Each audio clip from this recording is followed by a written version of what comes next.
I got this crazy idea to do something with Lysol wipes, so I pulled out my Mod Podge and got started. So here I'm covering the entire Lysol cylinder with Mod Podge.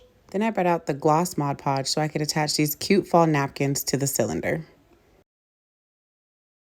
I started by placing a little bit of Mod Podge on the cylinder, and then I started wrapping it with the napkin so that way it could cover the entire side, rolling it with my little pin roller until I attach the entire thing.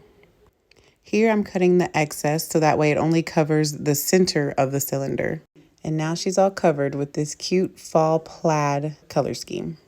Next, I took this cute autumn harvest napkin and cut out the pumpkin designs and also the wording so that way I could attach it to the middle of the cylinder. And it came out looking like this. I was trying to think of a clever way of how to make a heat guard around the cylinder like you would for a coffee cup. Then I remembered we had butcher paper in the pantry.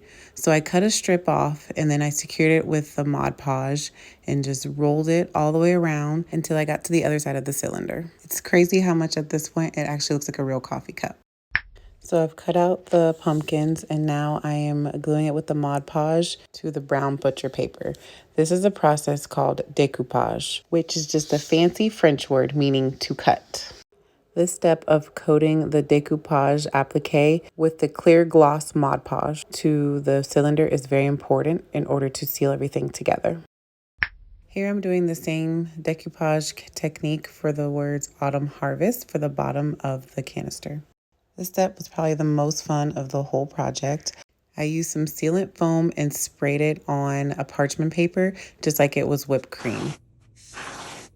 Before it dried, I sprinkled glitter on there to make it look like cinnamon. Speaking of cinnamon, I used the bottom of a hanger and placed it into the whipped cream to look like a straw or a cinnamon stick. Then I attached my easy 4-step DIY pumpkins made out of cotton balls.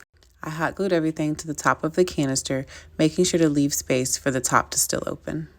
And there she is in all her glory, a sweet pumpkin spice latte that looks too good to drink. And don't cry over spilled latte, because she can wipe up your mess too.